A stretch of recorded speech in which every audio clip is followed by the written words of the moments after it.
Urdu audio books .com پر آپ سن رہے ہیں سیرت سرور عالم صلی اللہ علیہ وآلہ وسلم، جلد اول، تالیف مولانا سید ابوالعلا مودودی، آواز وجیح احمد صدیقی، پروڈیوسر اظہر نیاز۔ باب 16، فصل 2، بعثت موسیٰ علیہ السلام۔ بنی اسرائیل کئی صدیوں تک مصر میں انتہائی ذلت و نکبت کی زندگی بسر کر رہے تھے۔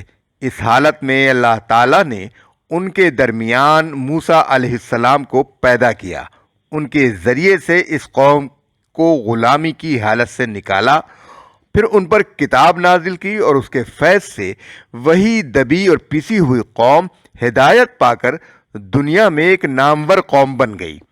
حضرت موسیٰ علیہ السلام کی دعوت۔ حضرت موسیٰ علیہ السلام دو چیزوں کی دعوت لے کر فرعون کے پاس گئے تھے۔ ایک یہ کہ اللہ کی بندگی، اسلام قبول کرے، دوسرے یہ کہ بنی اسرائیل کی قوم کو جو پہلے سے مسلمان تھی اپنے پنجے ظلم سے رہا کر دے۔ دوسری طرف انہوں نے بنی اسرائیل کو یہ تعلیم و تربیت دی کہ اللہ سے مدد مانگو اور صبر کرو، زمین اللہ کی ہے، اپنے بندوں میں سے جس کو چاہتا ہے اس کا وارث بنا دیتا ہے۔ آخری کامیابی انہی کے لیے ہے جو اس سے ڈرتے ہوئے کام کریں۔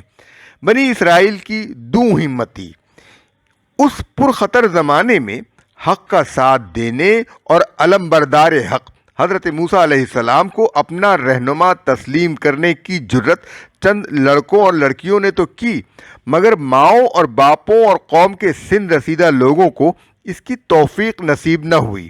ان پر مصلحت پرستی اور دنیاوی اغراض کی بندگی اور عافیت کوشی کچھ اس طرح چھائی رہی کہ وہ ایسے حق کا ساتھ دینے پر آمادہ نہ ہوئے جس کا راستہ ان کو خطرات سے پر نظر آ رہا تھا، بلکہ وہ الٹے ان نوجوانوں ہی کو روکتے رہے کہ موسیٰ علیہ السلام کے قریب نہ جاؤ، ورنہ تم خود فرعون کے غضب میں مبتلا ہوگے اور ہم پر بھی آفت لاؤ گے۔ ان کے اس طرز عمل کی وجہ یہ نہ تھی کہ انہیں حضرت موسیٰ علیہ السلام کے صادق اور ان کی دعوت کے حق میں ہونے میں کوئی شک تھا، بلکہ اس کی وجہ صرف یہ تھی کہ وہ اور خصوصاً ان کے اکابر و اشراف حضرت موسیٰ علیہ السلام کا ساتھ دے کر اپنے آپ کو فرعون کی سخت گیری کے خطرے میں ڈالنے کے لیے تیار نہ تھے، اگرچہ یہ لوگ نسلی اور مذہبی دونوں حیثیتوں سے ابراہیم، اسحاق، یعقوب اور یوسف علیہ السلام کے امتی تھے، اور اس بنا پر ظاہر ہے کہ سب مسلمان تھے، لیکن ایک مدت دراز کے اخلاقی انحطاط نے اور اس پست ہمتی نے جو زیر دستی سے پیدا ہوئی تھی ان میں اتنا بلبوتا باقی نہ چھوڑا تھا کہ کفر و ضلالت کی فرما روائی کے مقابلے میں ایمان و ہدایت کا علم لے کر خود اٹھتے یا جو اٹھا تھا اس کا ساتھ دیتے۔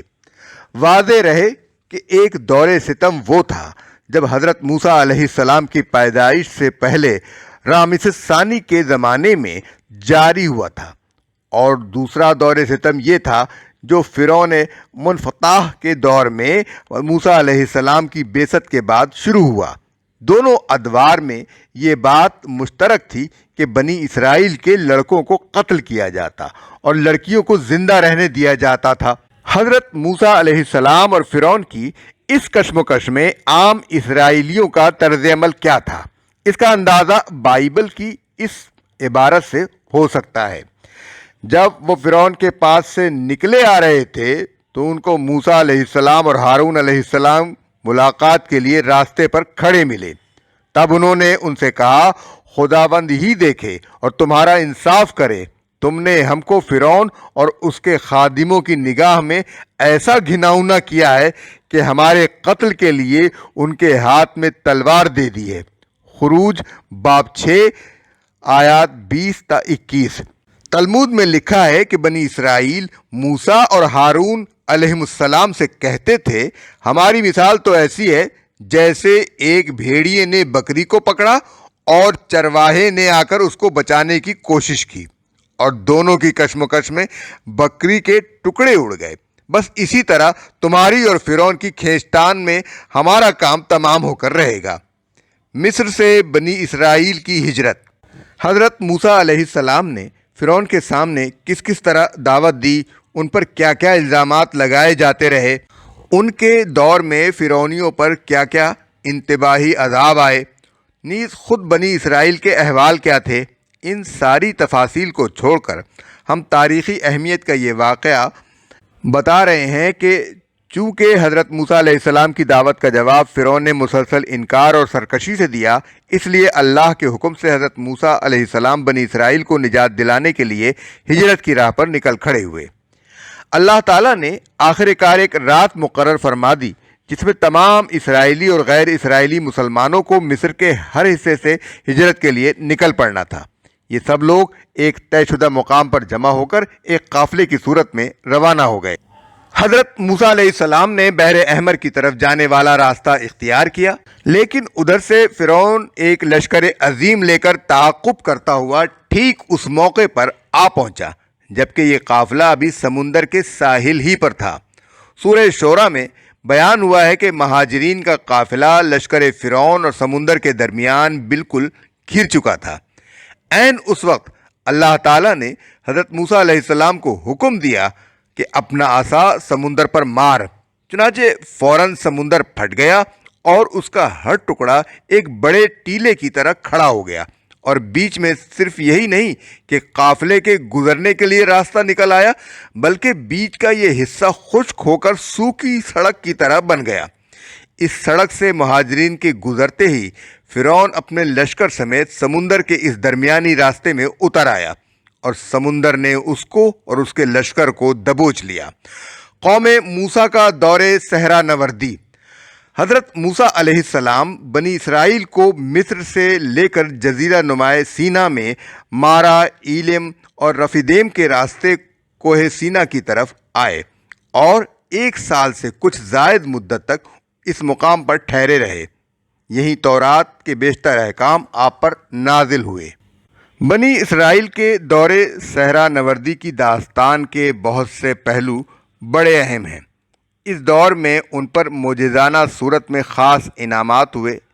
اس دور میں ان کے اندر غلامانہ ماضی کے اثرات طرح طرح کی غلط حرکات کی صورت میں ظاہر ہوئے، جس کی اصلاح کے لیے حضرت موسیٰ علیہ السلام نے شدید محنت کی۔